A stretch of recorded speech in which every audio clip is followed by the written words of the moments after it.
महाभारत की चौथी कड़ी में आप सबका स्वागत है। पिछली कड़ी में आपने सुना कि कैसे भीष्म अपने गुरु परशुराम से एक भीषण युद्ध लड़े, किंतु उनकी आज्ञा का पालन नहीं किया और अंत में परशुराम को भी अंबा से कहना पड़ा कि वे अंबा को दिया हुआ वचन नहीं निभा पाएंगे। यह बात अंबा का मन दुखा देने वाली थी, अंबा के क्रोध को और भड़का देने वाली थी। अंबा ने भी जिद ठान ली थी कि वह भीष्म को मजा चखा कर रहेंगी।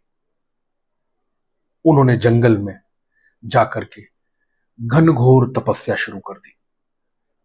अगले 6 वर्षों तक वे तपस्या करती रहीं। वह तपस्या ठीक वैसी है जैसे कभी पार्वती की तपस्या को कहा जाता। सब कुछ खाना पीना छोड़ दिया, पत्ते खाए, फिर पत्तों को खाना भी छोड़ दिया और 6 वर्ष बाद उनकी तपस्या फलीभूत हुई।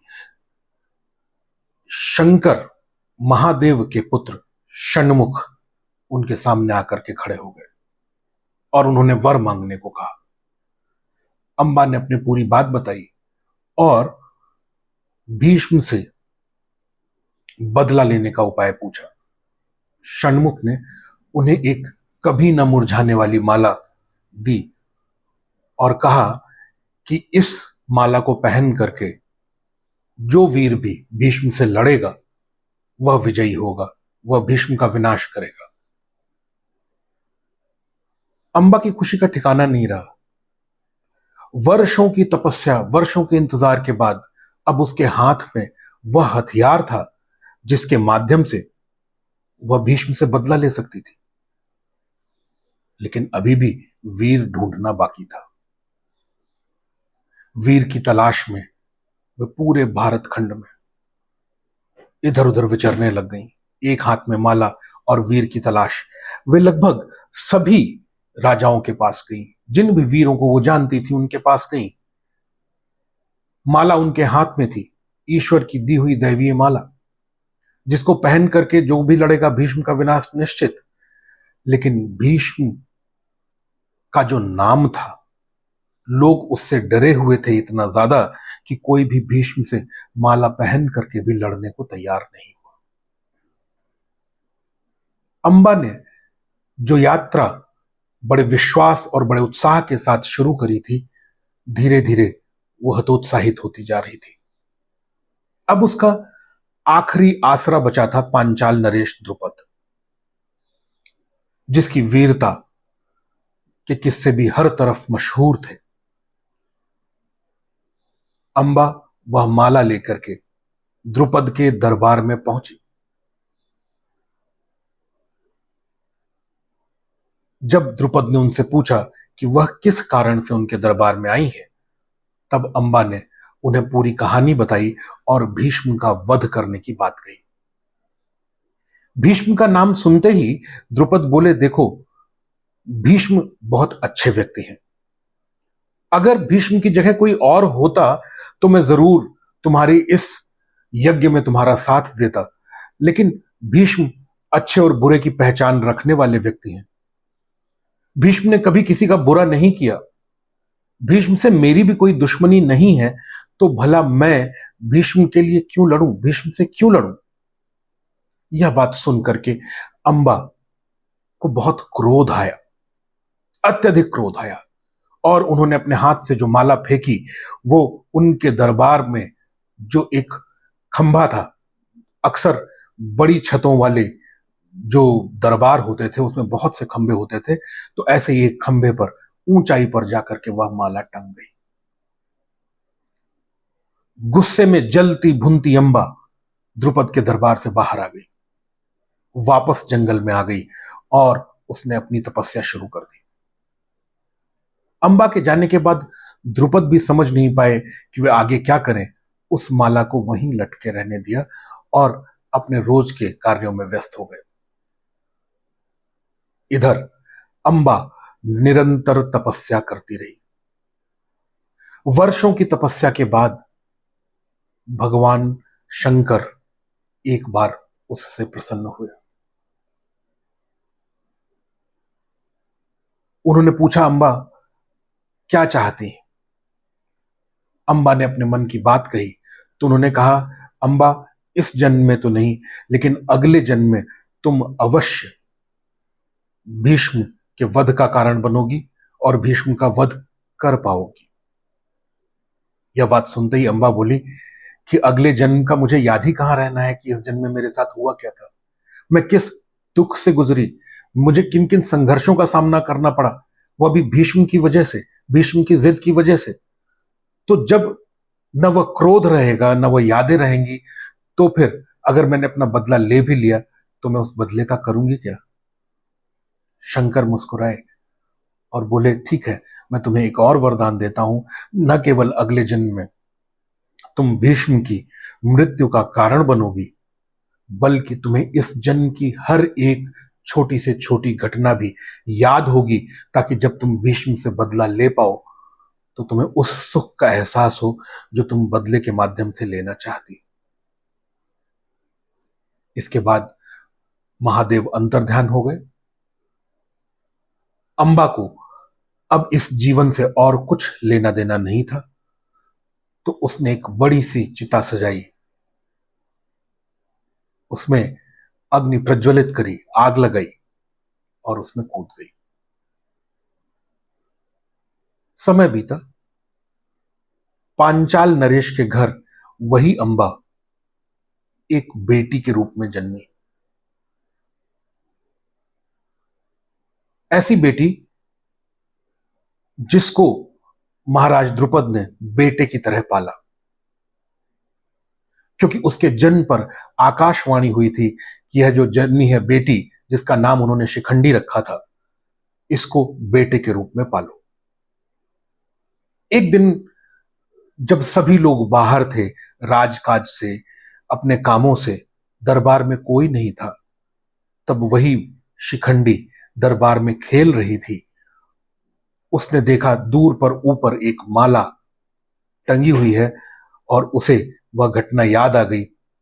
बहुत मेहनत करके उसने उस माला को उतारा और अपने गले में डाल लिया। द्रुपद तक जैसे ही वह घटना पहुंची, द्रुपद अंदर तक कांप गए। वे दौड़े दौड़े आए और उन्होंने शिखंडी से पूछा, यह उसने क्या किया? वह तो अंबा थी। उसने द्रुपद को बताया कि आपको डरने की आवश्यकता नहीं है, मैं वही अंबा हूं जो यह माला टांग करके गई थी, और मैं भीष्म के विनाश के लिए ही पैदा हुई हूं।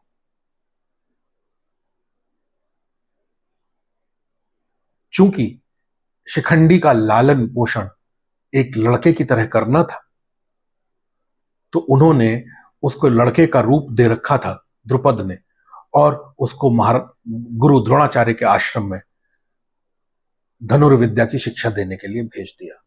द्रोणाचार्य कभी जान नहीं पाए कि वह लड़की है, लड़का नहीं है।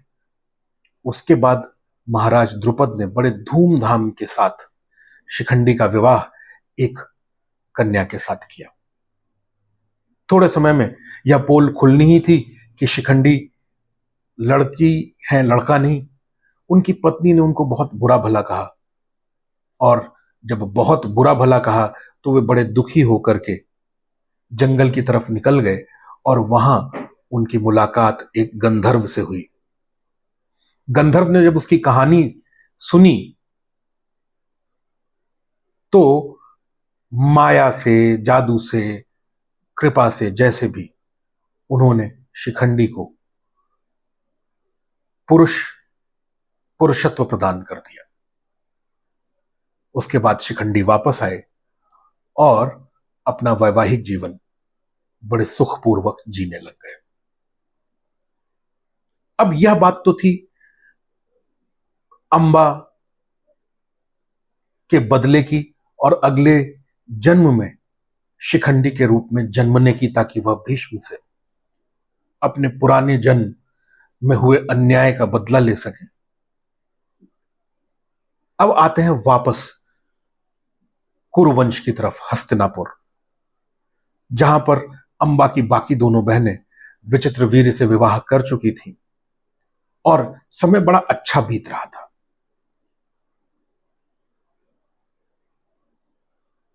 थोड़ा समय बीता, विचित्रवीर्य बीमार रहने लग गए और बीमारी धीरे धीरे बहुत देखभाल के बाद भी इतनी बढ़ी कि विचित्रवीर्य की मृत्यु हो गई। कुरुवंश के सामने जैसे अंधेरा छा गया हो। सत्यवती के दोनों पुत्र, चाहे वह चित्रांगद रहे हों चाहे वह विचित्रवीर्य, दोनों की मृत्यु हो चुकी।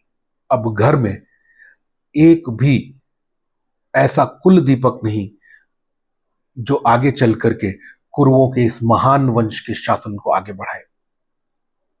दूसरी तरफ भीष्म भी अत्यंत दुखी थे, क्योंकि वह विचित्रवीर्य को बहुत प्यार करते थे, अपने बेटे, अपने शिष्य जैसा पाल करके बड़ा किया था। सत्यवती और भीष्म दोनों ही समझ नहीं पा रहे थे कि आगे क्या किया जाए। सत्यवती का दुख थोड़ा सा कम हुआ थोड़े समय के बाद। तब उन्होंने भीष्म को अपने पास बुलाया और कहा कि कुरुओं के इस महान वंश में आगे अब कोई कुल दीपक नहीं है। एक ऐसा पुष्प जो खुलने से पहले ही, खिलने से पहले ही मुरझाया जा रहा है, अब उसको बचा के रखना भीष्म के हाथों में।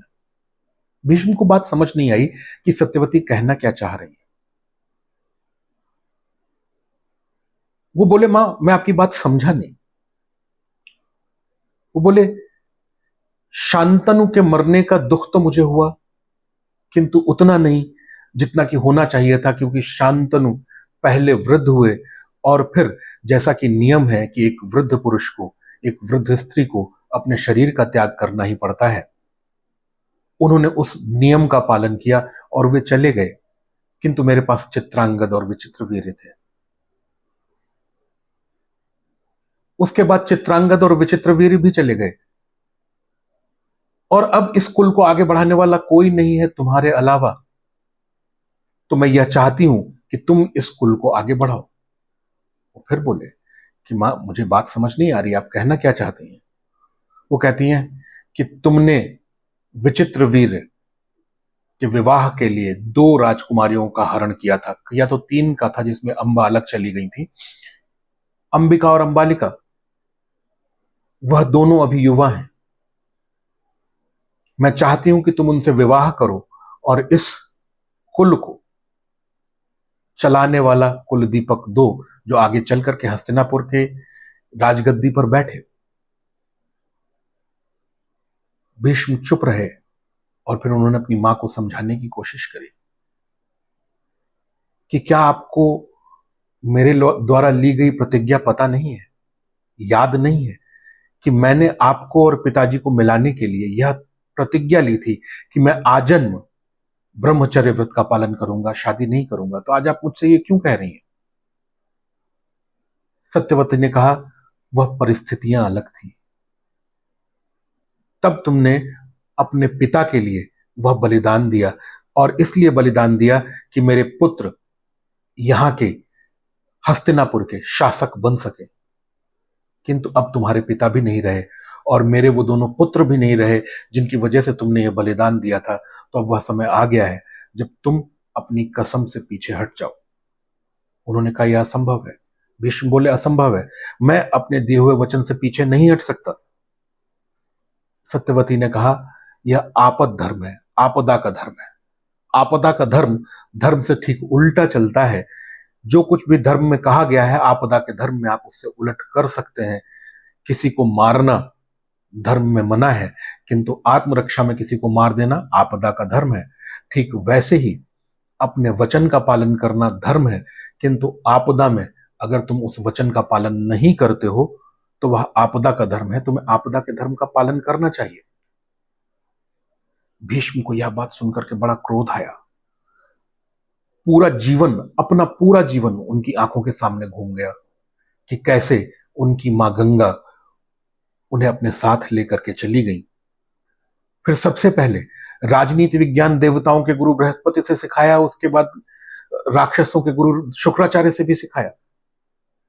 तदुपरांत वेद वेदांगों की शिक्षा गुरु वशिष्ठ से दिलवाई और फिर धनुर्विद्या परशुराम से सिखवाई और फिर इसी वचन के पालन के लिए वह परशुराम से भी भिड़ गए, उनसे युद्ध किया, अपने गुरु से युद्ध करना पड़ा, अपना पूरा जीवन उस अपने वचन में बंधे रहे।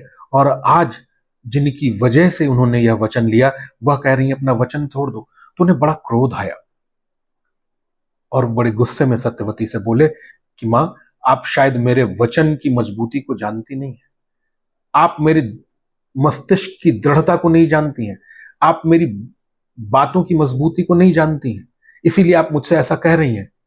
यह संभव नहीं है। हां, आप जो आपद धर्म की बात कर रही हैं, ऐसे नियम हैं और चलते हैं और चीजों को आगे बढ़ाते हैं, किंतु वे नियम मुझ पर लागू नहीं होते। और इसलिए आज के बाद दोबारा कभी मुझसे इस विषय पर ऐसी कोई चर्चा नहीं करिएगा। यह कह करके भीष्म वापस चले गए। सत्यवती इस उधेड़ बुन में हो गई कि आखिर कैसे और कैसे कुरुवंश को आगे बढ़ाया जाए। आज की कड़ी में बस इतना ही। धन्यवाद।